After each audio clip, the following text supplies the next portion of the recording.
Lewis Hamilton has had a lot to say regarding the way his team handled the tactics in the last race in Singapore. And while it looks like the 7-time world champion won't remain silent when the team continues to ruin strategies for him in a constant matter, what looks like a very silly strategy has indeed proved like one, with the gamble of Mercedes being far from paying off as Hamilton has lost 3 positions from his start, with the most painful one being to his teammate Russell. But with Lewis being utterly unhappy with how his team handled the last race, could there be repercussions for the remainder of the season, and will he be more included in choosing the strategy for the race? One of the weirdest scenarios in Singapore was the strategy that Mercedes chose for Hamilton, as the Brackley-based squad decided that the best tyre for the 7-time world champion to start the race on would be the soft tyres. Hamilton was the only driver from the top 15 to do this, and it didn't help that the track's nature itself provided hard opportunities for overtaking unless you had a clear tyre or speed advantage. What was more painful is the fact that Hamilton had to bring the car in Baku at P9 after starting from the pit lane in a last-moment engine change, and you'd assume that he wouldn't be happy with how Singapore unfolded down for him.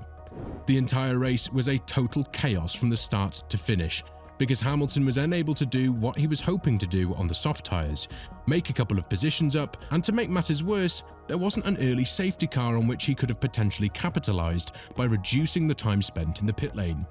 Mercedes have called Hamilton in the pit lane on the 17th lap of the race, which the 7-time world champion felt was a bit too early for his liking, as he expressed his anger towards Bono and his decision after he went out of the pits on fresh sets of hard tyres. What this has turned out to be is a damage limitation race for Hamilton, who had to make sure that he'd save enough of his tyres in order to end the race without having to enter the pit lane yet again.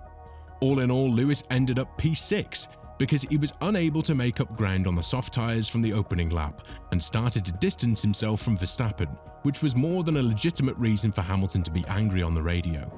This was a matter that was discussed by the technical director of the team, James Allison, as he's been the first to talk about the plain mistake that the team made with the strategy, further stating, "Before I give the explanation, I'll just start off by saying we shouldn't have started on the softs. That was a mistake. If we could turn back time, we would do what those around us did and select the mediums. The reasoning was that the soft tyres very often allows you to get away from the start abruptly and allows you a good chance of jumping a place of 2 in the opening laps of the race. We had no real expectation before the race that we were going to suffer the sort of difficulties that we then experienced on the soft rubber.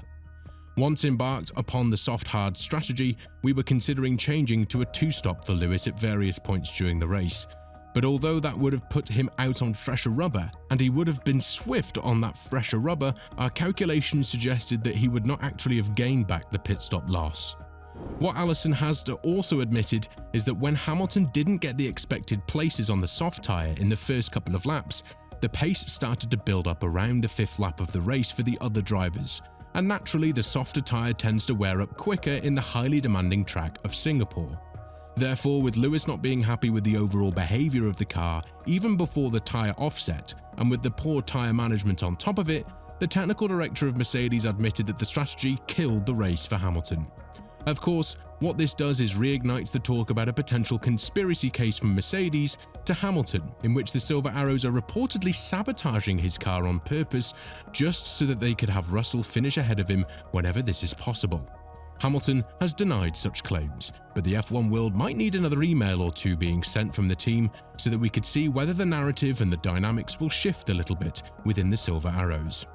And you wouldn't normally expect a team of Mercedes' caliber to suffer from these strategy blunders, especially because they've been on top of their game for so long. 8 years of constant winning, and now they're struggling to make simple strategy choices with their driver who's departing the team after a legendary stint that started back in 2013.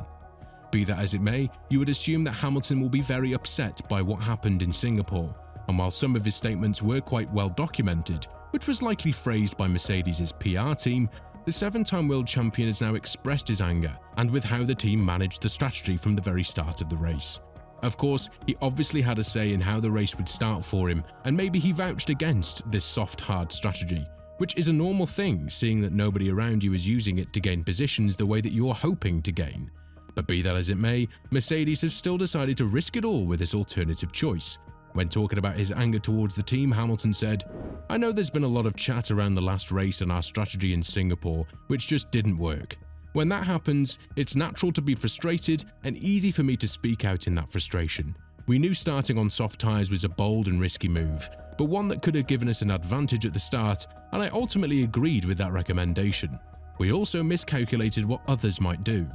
And of course, we need to take you a little bit back to races like Canada and Baku, where the silence from Hamilton's side in the post-radio debrief was deafening, as both Bono and Wolff had to apologise for what happened throughout the race and why it ended up the way it did. It's safe to assume that Hamilton has lost all of his trust in Wolff and the team, but he still has more wins than his teammate, and interestingly enough, even with Hamilton being out-qualified by Russell 13-5, he still has more points than his teammate and sits higher than him in the Drivers' Championship. This just goes to show that the type of driver Hamilton is how consistently he can drive on top of every problem that he has with the team, most of them being manufactured by the team's decisions themselves. Now, it looks like Hamilton doesn't have that many hard feelings towards Mercedes, because at the end of the day he embarked on a new journey in his life and career from 2025 onwards with Ferrari, and when continuing his statement about Mercedes and what's left for 2024, the Brit said, "Make no mistake though, things are cool with the team. As with all successful partnerships, you have to have some lows to have some highs. We're not afraid of those tricky conversations and challenging moments, which is why we achieved so much together. We will support each other to the very end. It's all love. See you in Austin." The upcoming race in Austin will give us a lot of answers when it comes to Hamilton's relationship with Mercedes, because whether we like it or not, Russell hasn't truly shown that he can be the leader of the team, primarily because he didn't actually earn this role. He inherited it after Hamilton decided that enough is enough and he needs a new challenge in his career. While this is very difficult to comprehend for Russell and the Mercedes fans, it's the reality of things, as even Wolff said that he was quite surprised and shocked that the collaboration with Hamilton came to an abrupt ending. But now the team is ready for a new chapter and potentially a couple of race wins before they head off into 2025 with the duo of Antonelli and Russell. The first challenge will come in Austin, where like all the other top teams, Mercedes will also introduce upgrades to their car, as they've already exploited the grey area around the front wing's flexibility along with McLaren.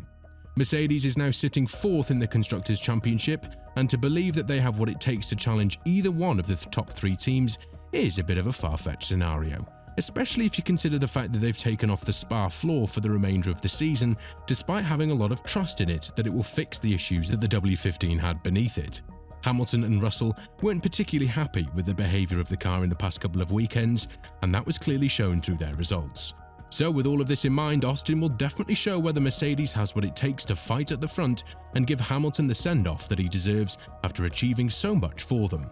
What's your take on the entire strategy call from Mercedes in Singapore when it comes to Hamilton's race? Let us know in the comments below, and once you do that, make sure to click on the video that's appearing on your screen right now.